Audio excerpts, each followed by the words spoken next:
All right, here we go. Good morning. I'm Sam Winkler, and I'm the office manager and graphic designer for the Texas Business Leadership Council. And today, I'm honored and excited to introduce our next panel, Women and the Workforce. Historically, women have faced unique challenges in the workplace, wage gaps, breaking into male-dominated industries, and policies that don't adequately support family responsibilities, just to name a few. Although much progress has been made, when the economy ground to a halt in 2020, women were disproportionately affected as they sustained some of the largest and swiftest job losses in recent years. To discuss these obstacles and how companies are better supporting their female employees, we will be joined by Commissioner Natalie Parker, Gaddis, Leslie Ward, and moderator Colleen McHugh. Commissioner Natalie Parker is the Vice Chairwoman of the Governor's Commission for Women and the co-owner and CEO of KLP Construction Supply, a heavy civil regular dealer and distributor of construction materials. She serves as the Associate Co-Vice Chair for the Austin chapter of the Association of General Contractors, Heavy Civil and Utilities Division. Further, she is a Future Young Leaders Committee member for the Austin area and serves on the Workforce Development Task Force for the Associated General Contractors DFW chapter. Parker, having been appointed to the board of the Texas Asphalt Pavement Association, serves as chairman for the associate division. She also serves on the Education and New Technologies Committee of the Texas Asphalt Pavement Association and is also a member of the Austin Contractors and Engineers Association. Then we have Gaddis.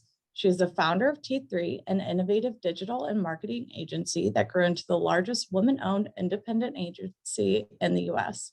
Under Gay's leadership for 30 plus years, T3 rose to national prominence until its acquisition by LRW in 2019. Today, through her speaking career, authorship of Cowgirl Power, How to Kick Ass in Business and Life, board work, and through custom leadership training, Gay is focusing her always-on energy to empower the next generation of business leaders to take big leaps in their careers and lives. Gay's most recent announcement is a new leadership development program entitled Women Who Mean Business that she is co-teaching at the McCombs School of Business at the University of Texas at Austin, starting on campus this fall. And of course, she is the current chairman of the TBLC. We have Leslie Ward, and she is the president of AT&T Texas. She currently serves as the chair of the Texas Cultural Trust and as a member of the executive committee of the Texas Taxpayers Association. She is a board member for the Texas Tech Foundation, the Texas Conservative Coalition Research Institute, the Texas Department of Public Safety Foundation, the Children's Advocacy Centers of Texas, and is a member of the TBLC. In 2014, Leslie was appointed by Governor Rick Perry to Chief Executive Officer for the Texas Economic Development Corporation, where she proudly served under both Governor Perry and Governor Abbott during her term. Colleen McHugh is a highly regarded Texas businesswoman, public servant, and lawyer with a distinguished record of public and professional service. She was the first woman chairman of the University of Texas System Board of Regents, the Texas Public Safety Commission, and the State Bar of Texas Board of Directors. Appointed by Governor Rick Perry, she also served on the Public Safety Commission and the Governor's Task Force on Homeland Security. Most recently, she served as the president of the Texas Department of Public Safety Foundation and is currently a member of the American Law Institute. We are grateful that Colleen serves as treasurer and secretary of the TBLC. And with that, Colleen, I turn it over to you. Thank you, guys.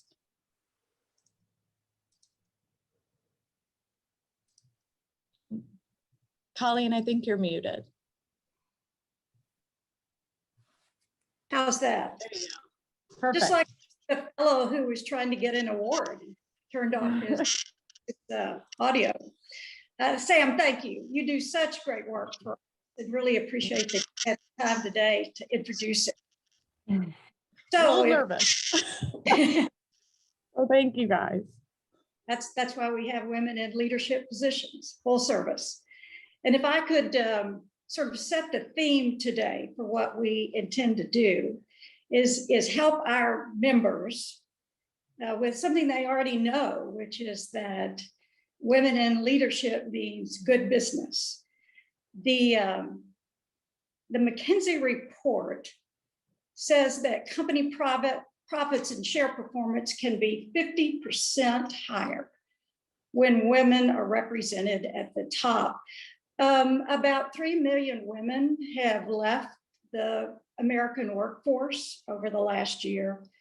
Many in service industries, think healthcare, grocery stores, and are struggling with how to come back into the workforce if they wish to. So let's start talking a little bit about Texas, though, and then I'm gonna let Gay take over and talk about the kinds of things that she's involved in.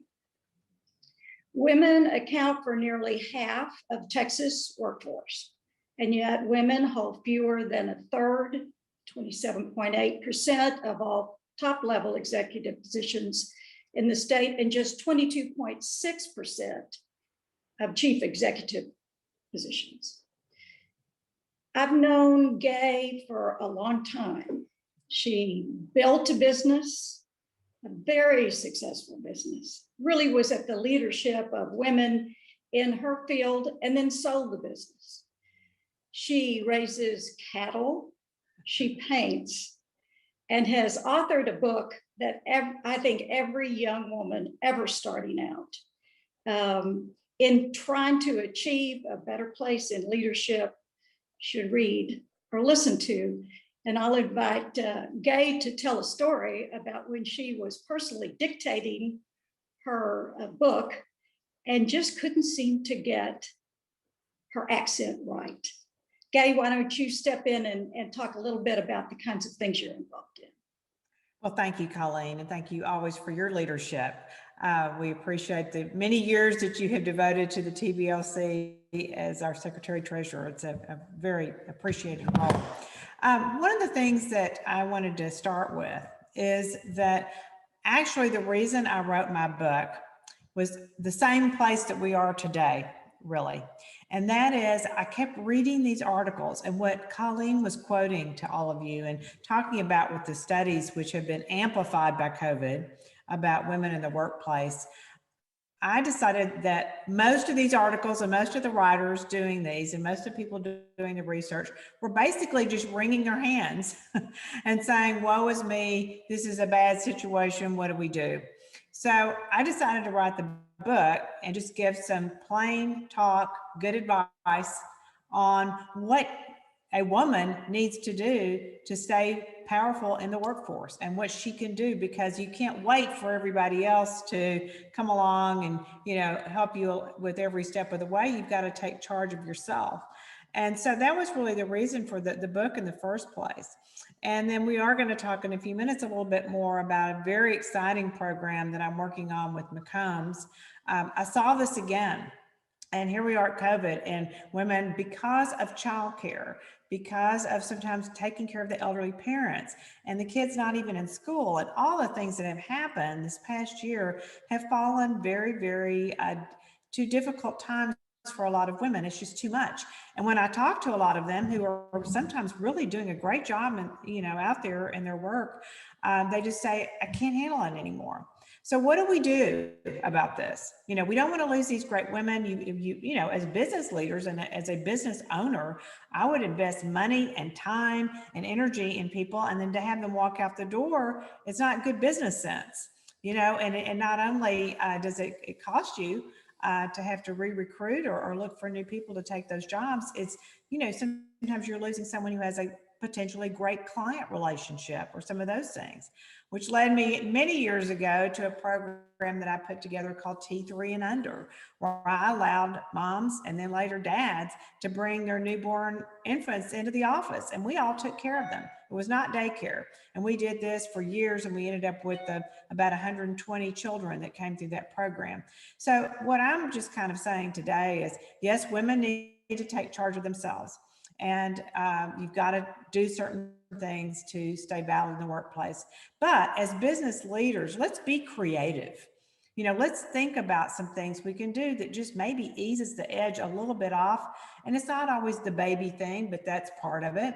It's some of the responsibilities that women have that, quite frankly, some men don't.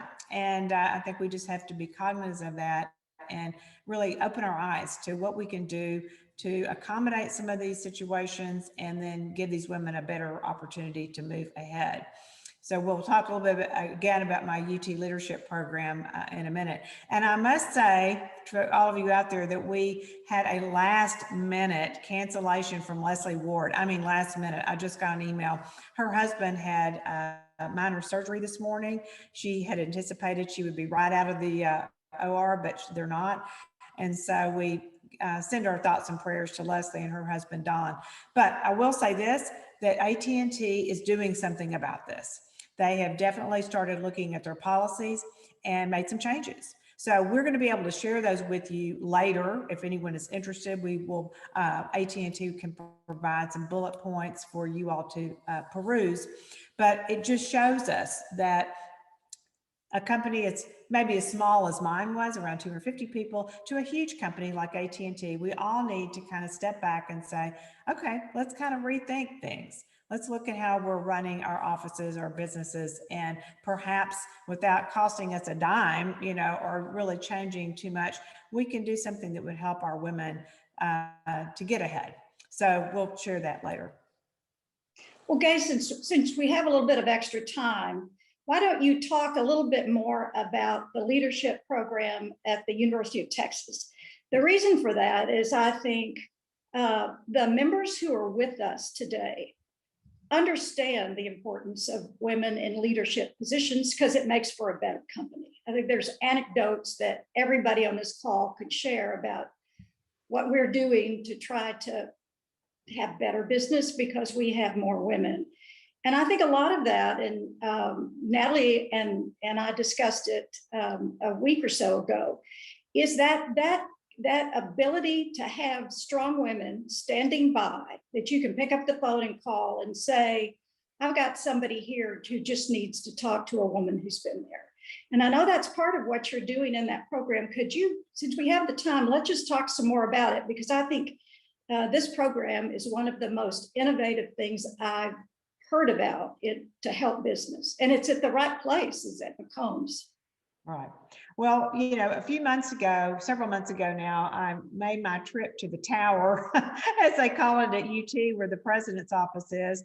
And Jay Hartzell, who of course was the dean of McCombs, is now president of the entire university. And so I walked in with what I call a straw dog, which was just, an outline of a program that I was thinking about. And I said, Jay, I really think this is the time to do something to boost women in the workplace. And I have a plan here, and I'd like to share it with you. And I also have a great colleague who's also been very involved with the University of Texas, Lynn Utter, who is willing to teach this with me. And Lynn comes out of the corporate background. I was so impressed when I first met her because she was the chief strategy officer and operating officer for Coors Beer. And I had not known a woman with a role like that. And so I was immediately impressed with her. She went on to be president of Knoll Furniture and CEO, as well as some very impressive board positions, etc. So Lynn comes at this from the corporate side, which is a very important part of this. I come at it from a person who built a business from the ground up. And so what I want everyone on the call to listen to, this is the important factor here, is this is not for the McCombs students. This is not for someone who's just graduated the MBA program. What we are addressing is women who have been in the workplace for 5 or more years, who are just at that point where they want to kick up their career that last notch or another notch. And we're going to be there with plain talk, real world experience. This is not academic. This is going to be really roll up your sleeves.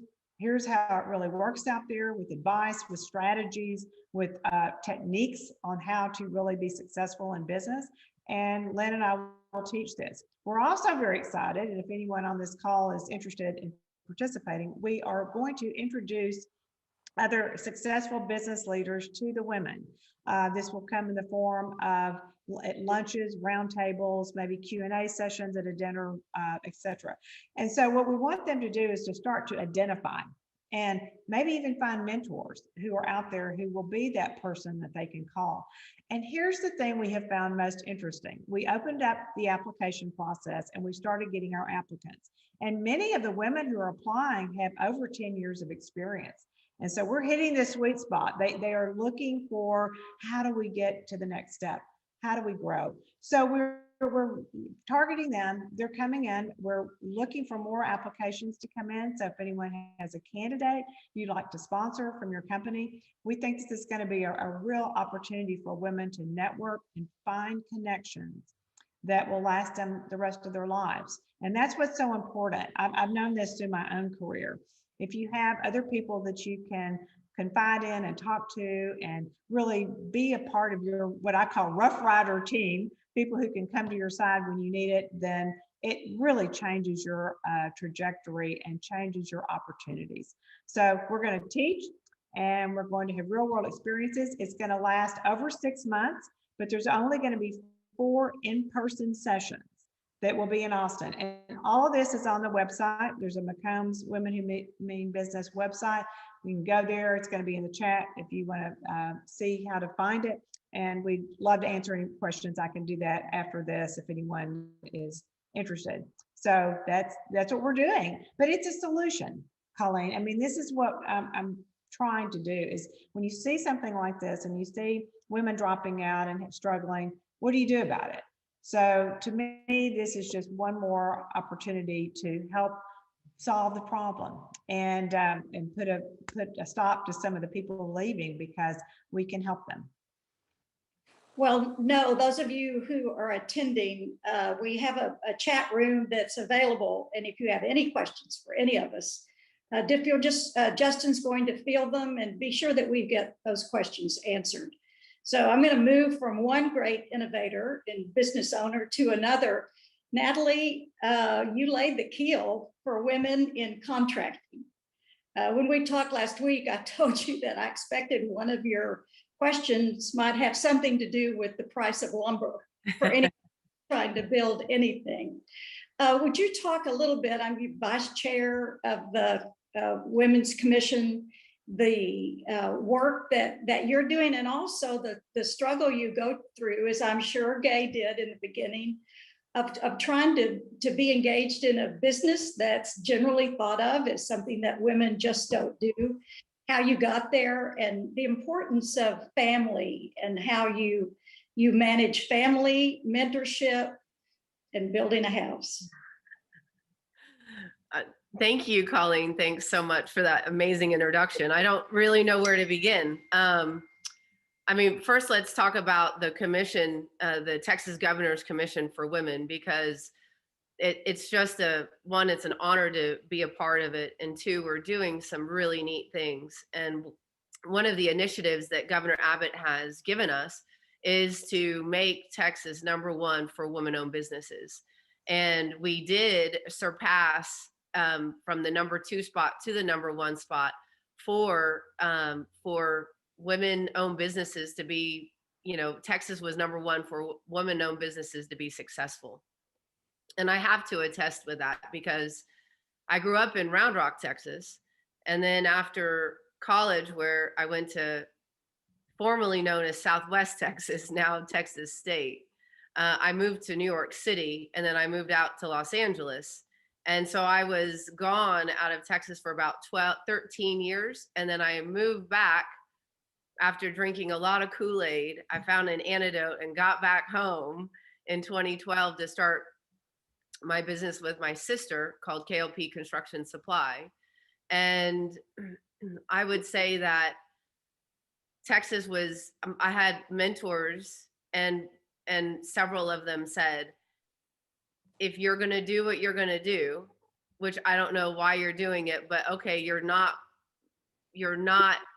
doing it. I can clearly see that you're going to do this.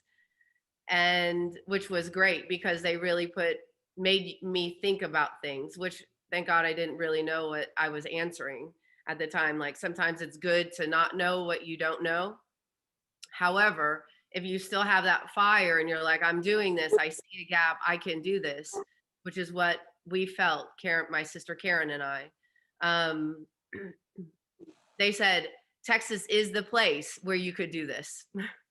It's the only place that you could do this because Texas has the warmth that doesn't exist in the same way around the country and around the world. And the warmth meaning that you can still that there's honor in a handshake deal. There's honor in your word. People will still give you a chance, which I totally agree with. And so what we're doing on the commission is we have a really neat series. It's a pitch competition, and it's how women have pivoted in this past year and a half through COVID. And we're going to be going around the regions. We have 6 regions around the state, and we're going to have, it's a 2-hour session with financial information, marketing information, how to go from brick and mortar to online and stay in both worlds, but kind of get into that digital economy that's just exploded now through COVID. Then we're going to have an economist speak in the different regions about what's happening in your region, but also nationally. And then, of course, we're in a global market, no matter what regardless of if you have a little boutique on Main Street to AT&T or any other major corporation, so ExxonMobil. And so go to our website, the Texas Governor's Commission for Women, and you'll see the different dates. Central Texas is in July. That's where we launch it. El Paso, we're piggybacking on a really neat conference that is, why am I blanking on the name? It's Dancing Backwards in High Heels.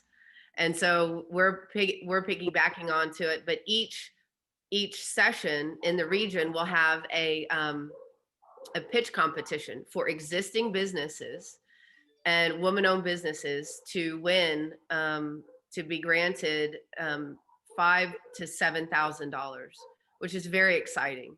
And we believe that we were given a grant by Sempra Energy to do something great for women, and we felt like we need to get money in people's hands, period. And being a business owner, cash flow is king. If you aren't managing your cash flow, no matter what, and your credit, you have to do that, number one. What I'll say about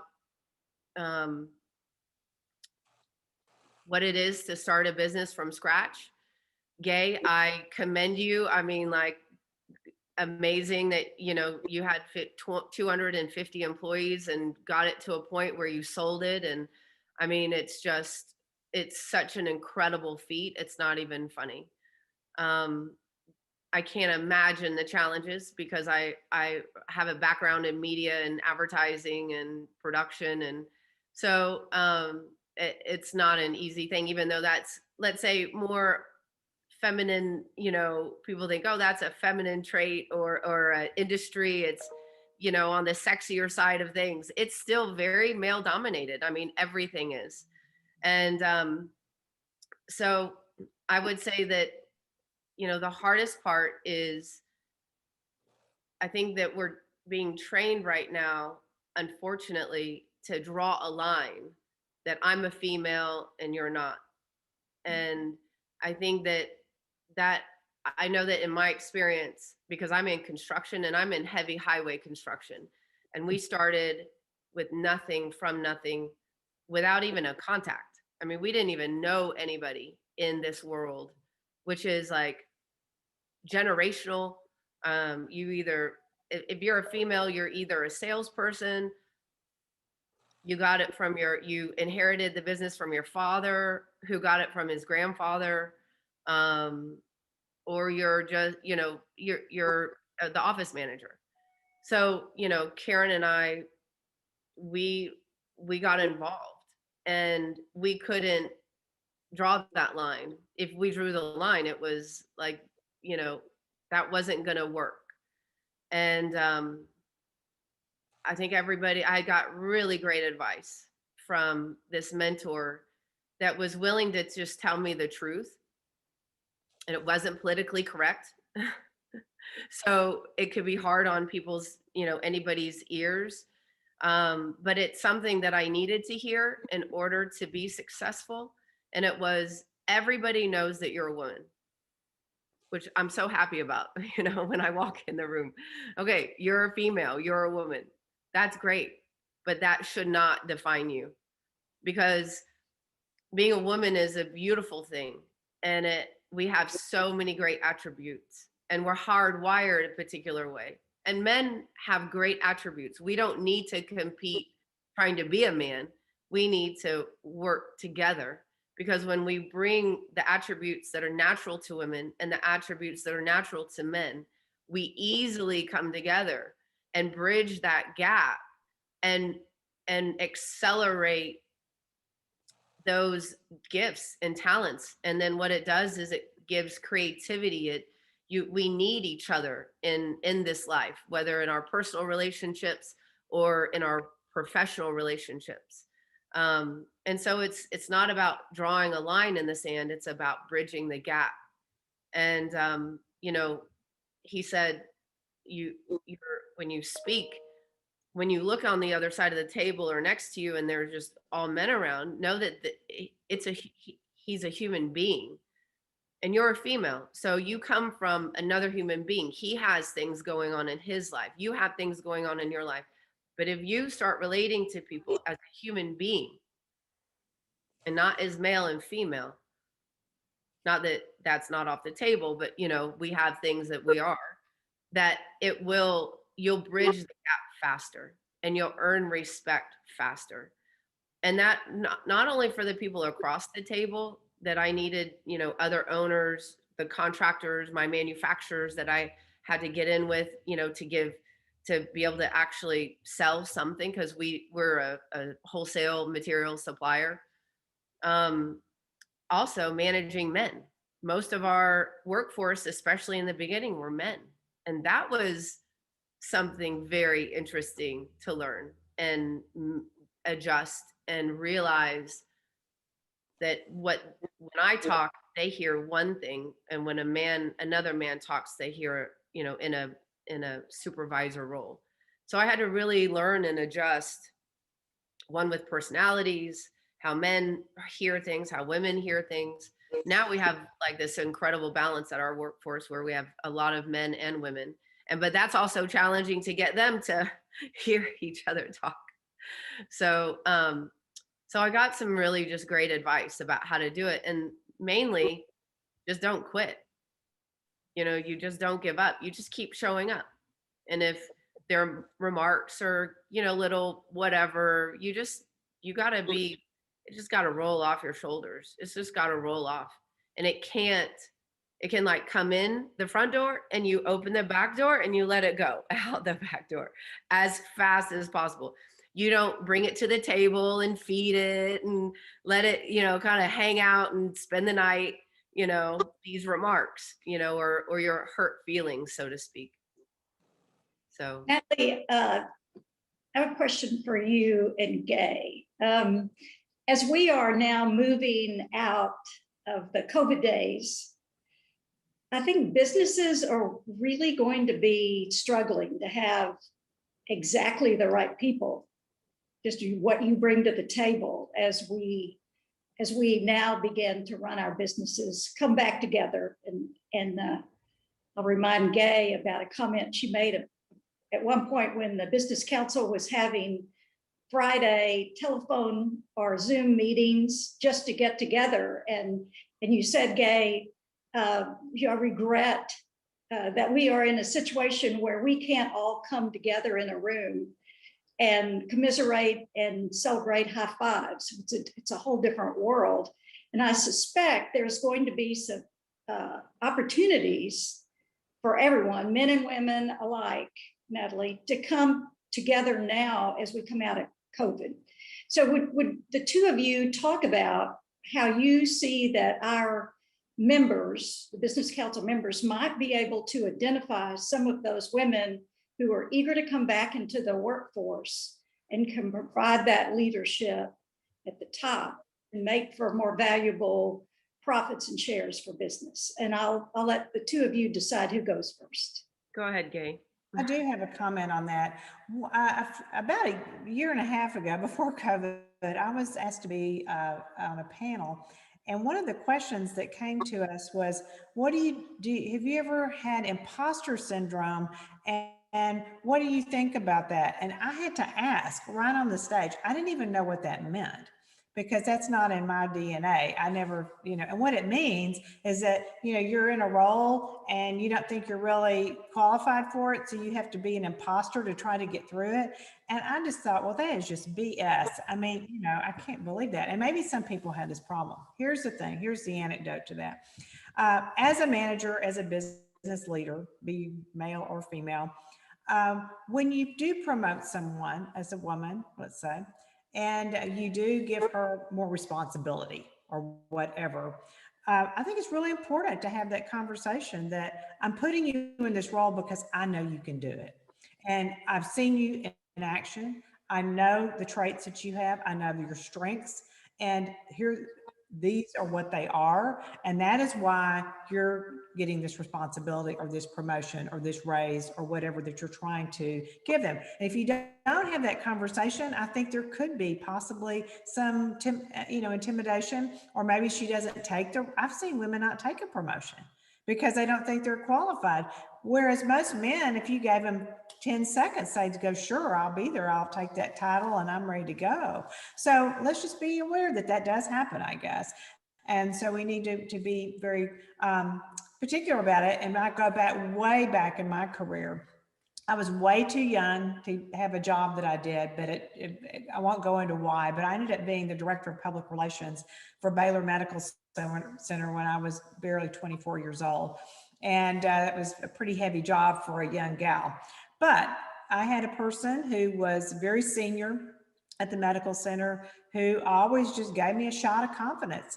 And I was real honest when I thought, well, maybe I'm not able to handle this situation. And he would say, yes, you can, because the fact that you're even questioning that you can't handle it means you're going to do well, and just get out there and do it. And so that kind of atta gal comments to me meant a lot, especially at a young age. And so sometimes we have to stop, and it's been hard in this Zoom world, but sometimes I think we have to stop and really give all of our employees that shot of confidence. It's going to be hard for some of them coming back to the office and it's like a new world again. And so I think we have to take a little time, especially now, to encourage our key people or any of our workforce that, hey, you've got it. We have confidence in you. Let's move it. Let's move ahead. And we've got to build something together. Natalie? I think that's a very interesting time right now. In Texas, we need people. I mean, we need good people. And, Gay touched on this, that you hire somebody, you train them, they leave. You really want to do everything you can to, especially when they're good. I mean, obviously, if they're not working, then that doesn't work for anybody. But we need really good people right now. And I think that there's this beautiful combination of being able to now work from home, come into the office. And when you have that ability to do those things, I think when you grant that as a company, I know that for us, we were deemed essential. So we were working, and obviously there's construction boom and there's a lot going on. And, but with COVID, everybody went, we just had the core people are, field guys, in and out of the office, but nobody, more than one or two people and all of that stuff. But then as it drug on, it was like our estimators, which are main, we have 3 estimators, 2 are female. Our lead estimator is a female. And our accounts payable manager and our office manager, and then, Karen and I, but they realized they needed to get out of the house to stay sane. And they needed an office, and they needed like structure, and they needed that social, even though it wasn't like we're all on top of each other like in the good old days, but they needed some place to go.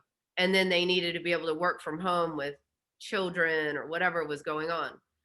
And the policy has always been, you got to get your work done. You have to get your work done.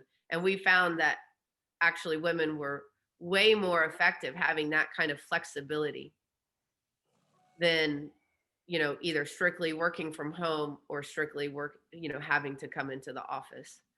And I would say that, we have a really interesting mix of age groups, from 20 years old to mid 50s. And I think that you might really want, they may have to get trained and retrained, or you might have to spend a little bit of time holding, a woman that has, stayed home with the children. Now she's trying to get back into the workforce. I would say give her a chance, because she's going to go to the ends of the earth to get trained, to do what needs to be done, to, all of that kind of stuff. And you need that kind of work ethic in today's world. So I think it's going to be very interesting. I think that women have a chance to actually do and be a part of something that they probably bigger roles. I can see that for sure. I don't think it's going to be easier in terms of workload. I think it's going to be actually more, because it's in Texas, we're so lucky that the economies are moving quickly, and they're growing. So I have one kind of thing quickly to say, Colleen, about the children thing. One of the women who's already applied and is accepted into our University of Texas program has 4 children, and they're all at home. They're not graduated. I mean, they're all there. And her CEO recommended her for the program. And in his recommendation, he said, she has 4 children. She never drops the ball. And he said, she's the most organized person I've ever known in my life. And so I say this because as a mother of 3, I had to be really, really organized to get through the day, to be able to do all my work, deal with the kids, all that. So sometimes I think when women are in those roles, they can be some of your most efficient, organized, focused people you will ever meet. So it's kind of an interesting thing to note here about sometimes juggling those 2 things. And it shouldn't be a detriment to the women coming back. It should be almost a star in their crown, I would say. I would also anticipated my question to Natalie. How are you managing all of that? Wait, who, me or Gay? Yeah. How are you managing? I mean, because I know from talking to you before that you've got all of those balls in the air with family as well, and everybody else. It's just, juggling. It's literally, I think that every female, I think everybody goes through this. But the female dynamic is very interesting, the hardwiring female, which is different than men. And so I think it's just important to just acknowledge these things. And, we want to please, we pretzel ourselves to do and be everything that we can. And so I would say that I ask for help a lot, like from my team, from my family, and what's great is when they ask for help, I'm chipping in. When I need help, they jump in. So what's really important is the culture that you create at your business, inside your company. And I think that you'll get the most out of people when you create a culture of, I don't want to, the word team is very overused. It's team, but it's family. Like, we're family. We have to be a family. We have to, we're going to have squabbles and things like that, but we got to get over it. We got to move on and make up and be there for each other, because we are all juggling so many things. And so the most important thing I do is I ask for help. I ask for help from, I'm obviously from what Colleen read about all the stuff and associations I'm a part of. I mean, it's really such a compliment, because I think I've built a reputation of getting things done. I'm not afraid to take things on. I'm not afraid to have hard conversations, obviously in the right way. But it's warranted me to say, people say, oh, well, Natalie, let's put Natalie in charge of that. Natalie can do that. So then I'm like, oh, what do I, how do I do that? So you just figure it out, or you ask for help from other people. Mentors, I reach out to mentors all the time. Find myself in a place I don't know how to manage something, or I'm in a new territory. I ask for help from everybody on my team in different ways. But they also know that I'm there for them all the time, anytime they call, if they needed something, if they need something for their families, we accommodate to the largest extent possible.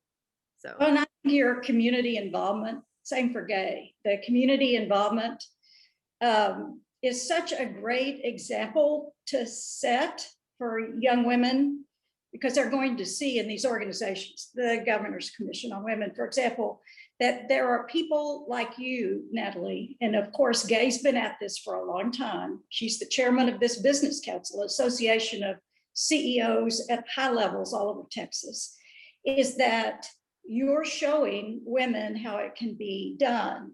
And I can say from my own personal experience, as I started out in my legal career, I wasn't sworn in until I was 35, which I used to think of as an older student. I don't think about that anymore.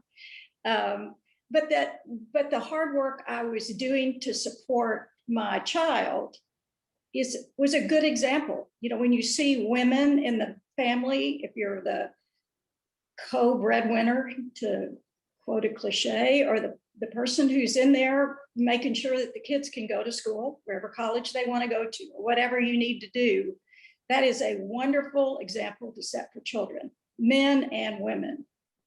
And I'd like to say that I see that in my son now, the expectation.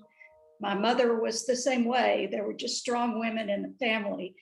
And I can see two women that I'm looking at right now and know you are exactly the right kind of women to be leading this charge to help business do better, because we're getting women in leadership like you there.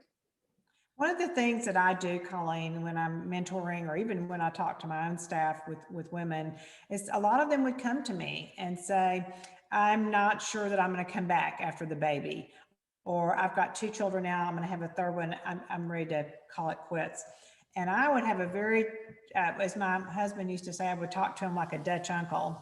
And I would just sit down and say, look, your children are here right now, but they will learn so much from you, like you, Colleen, showing an example to your son, and all of these women who have careers, their children are paying attention to that. So when I coach people, and for anyone listening to this conversation, when you're coaching women who are on the borderline with that, say, look, you've got the rest of your life ahead of you. Your children are going to go away someday, and just dispense with this guilt. They're going to be just fine. They're going to learn a lot from the experiences that you're able to give them. I think of all the doors that I've opened and the opportunities because I was earning money. I introduced my children to all kinds of interesting people, and it changed their lives forever. And it's okay if I'd been a stay-at-home mom, and I think that's wonderful for people who want to do that. But I feel like I was really giving my children so much more because I was involved in business and in the community, as we've said. And the other thing I've told some of the younger women is go get on a nonprofit board, or go volunteer, or go do that. This is good advice because it trains people to see how organizations work. And then someday when you get on that corporate board, like I did at one point, I had some experience. I mean, it wasn't quite the same, being on a publicly traded company versus a nonprofit, but you get so much experience with that. So I'm always encouraging the younger ones, men and women, to get out there and get involved, because that is the way that you learn how to conduct yourself in a meeting, how you learn to speak up, which is important when you have an opinion, and training them, to do the bigger next thing. So Justin, do we have any questions out there? I think those are going to be coming to you.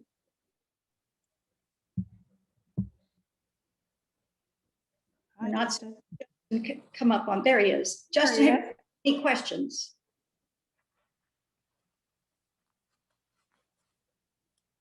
We're not hearing you. I think you're on mute. I have 2 things. I thought I don't see a question, But I So will remind everyone that if they have any questions, to please put them in the Q&A on the screen. I do, while we're waiting for people to put the questions up, I would like to add on to what Gay was saying about getting involved, Colleen, because that was the key to our success, to, really establish ourselves as a real construction supply company, because we're small and we're homegrown, but we are competing directly against global conglomerate companies, very well established, 30, 40 years, either private equity backed or Wall Street backed. So the key was to get involved.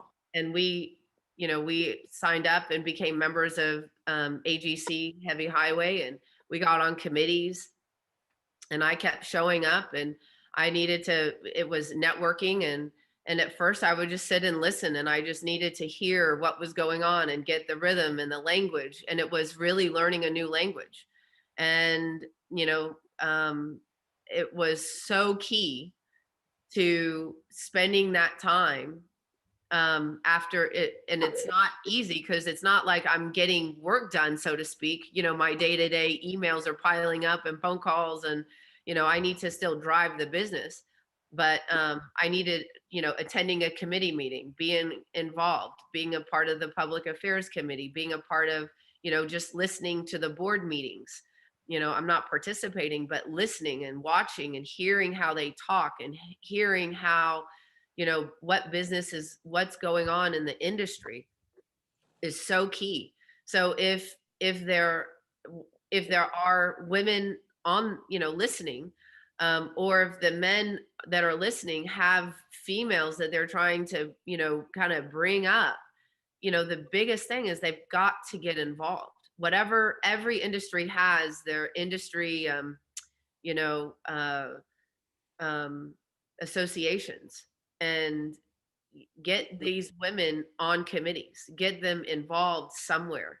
Nonprofits are great, but if you can do it through your association in your industry, it's even better, because then they're networking, and you're going to form relationships, and then they hear how to be involved at a very high level leadership role. that is an excellent suggestion, because if nothing else, in that role, you have the opportunity to build confidence in yourself, where beyond even the networking, if you choose then to provide public service, which is so important for young people, men and women, to find a way to be involved in the community in every place they can. That when I came back to Corpus Christi to practice law, one of the first things I did was get involved with the local bar association. It's a way to be, it's a way to grow. And I think that's what we're talking about when we are in Gay's program. We're providing mentorship. It's that attaboy or attagirl when you're trying to move people through your business too.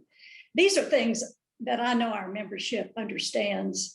Gay, are there ways, and Justin, you may be the one to answer this, that we can be helpful to Natalie and the Commission on Women and in what Gay is doing through her program at the University of Texas to help communities, particularly where you're traveling around doing this, Natalie, that really get the word out there through the Business Council, that there's a place that you need to go to learn more about what we're trying to do to help your business grow through women leadership?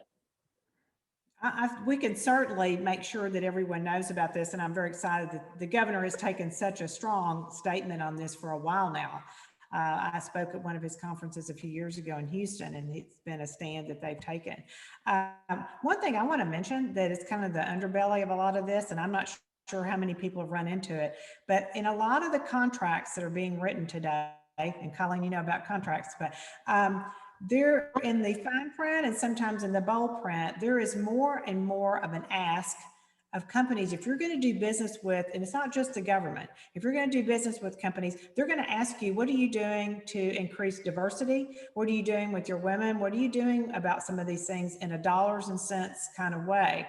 And so so they're watching, companies are watching what other companies are doing, and whether we like it or not, it's creeping into a lot of the contracts and language. And so I was just, thinking that perhaps what the Governor's Council is doing and what we're doing at UT, these are answers to that. Maybe what AT&T is doing, and we're going to be able to share. Oh, I'm sorry, my dog is barking. But what we're seeing happening is it's doing good business, but it's also not just good business, it's really to fulfill some of the absolute needs and some of the contracts that are out there that are asking companies to step up and take a different view on diversity. So we just have to be aware of that. That's a very real thing that's going on in our society today. And we just need to say, what are we doing about it? Well, we're in a place that since Gay has the screen, for Gay to close this out today. Natalie, thank you so much. And Colleen, we do have a question. Oh, good. Who's it for? Yeah, we do have a question. And before that, a TBLC Executive Committee member, Paula Gold-Williams, who's CEO of CPS Energy in San Antonio, just wanted to have a comment that your advice is right on point. And we want to thank Paula. She's one of our leaders of the TBLC. And so I'm glad she was able to listen in. The question we have is, I think that the workplace has become more progressive to be accommodating towards families. However, I still think the reality for most women is that having children jeopardizes their career path. What policy changes can we rally behind as women to make the workplace better for women? Well, I've been beating the drum on my program for years about literally helping the young people bring in their babies. But, Natalie, I'd love to hear what the governor's comments are on this, or what you've experienced too, like Colleen said. Well, I can't speak for the governor on this, because it's kind of this is a very sensitive topic. And I'll tell you how, as a business owner, and, we're very, I would say policy is very difficult, and you need to watch out for using the word policy, because a small business owner cannot be held hostage. Otherwise, it will not go well for the business owner. You can't stay in business. You can't keep handcuffing a small business and then expect them to pay you and stay open. I mean, at some point they're going to automate it, or say, if I have to do it, I'll do it myself. Then I'll just scale back. And so I would say be very careful of that. But in the next breath, what I would say is, if you are a valuable employee and you are doing great things, the last thing a business owner wants is for you to leave. So there is a way to come together and manage a schedule and do things that work for both of you. So it's about having the conversation. And I think that's where it gets fearful, and it's easier for women. Well, there's a policy, so I can say something that there's a policy. Really, it's really a conversation with your supervisor, your manager, the business owner, and working it out. Nobody wants to lose someone good, ever. So if it's like, okay, I think everybody knows the cycles of life. Okay, this is a 6-month situation. I just need help for 6 months. How do we work this out? Can my workload change? Can I get help somewhere else?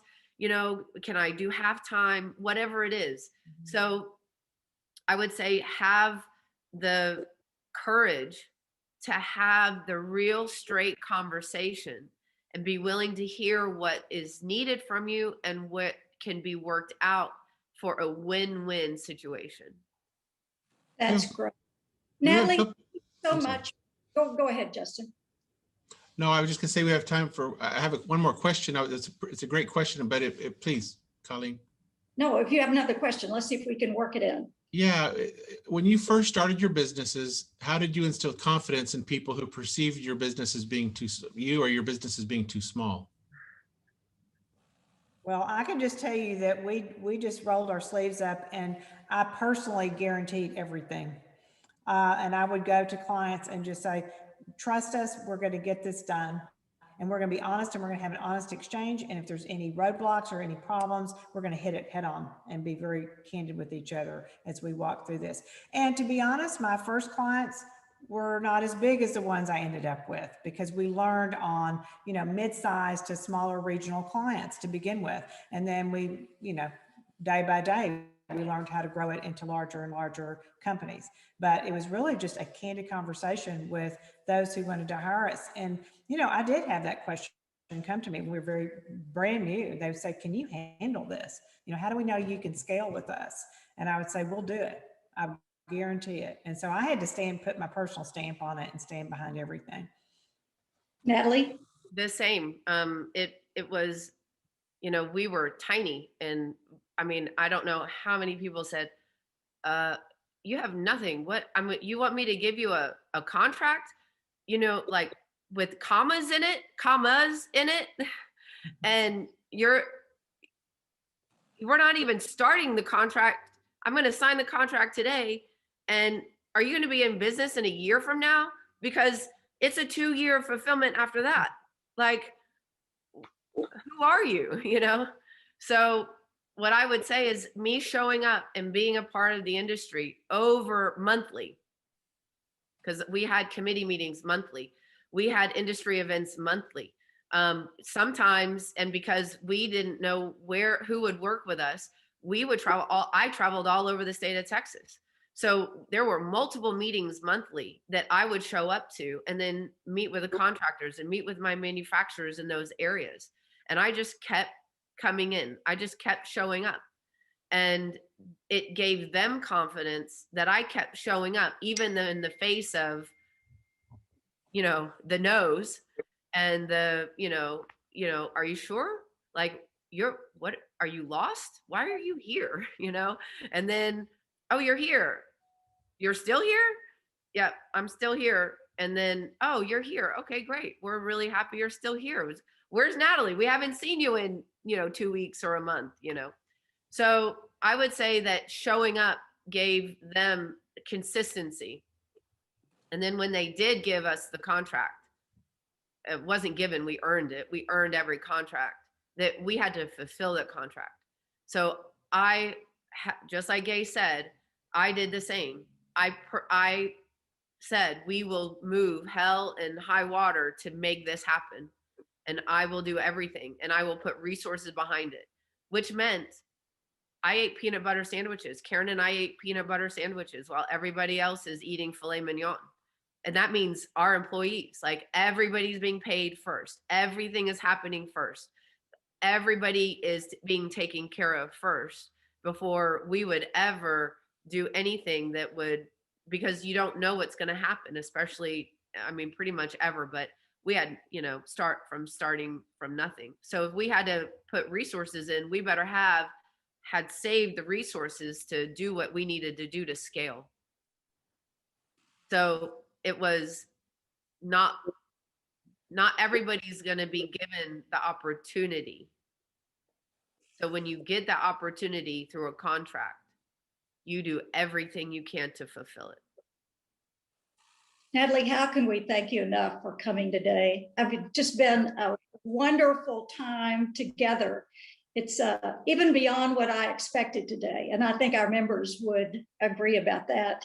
Gay, as always, thank you for everything, for being the chairman of this great organization, and for all of the hard work you're doing. Particularly, we're interested in hearing how your course is going. And anybody who's not read the book, do it. Pass that on to the young women, or even women who are not so young, to read about it. That just, if they only read the last part where the tips are, that'll be a good start. Justin, I think it's time for Gay to close us out. She's got a few announcements to make. And again, thank you all so much for participating. Thank you for having me. Thank you so much. Thanks again for all of our panelists today and everyone who's enlightened us with their knowledge, and we appreciate that.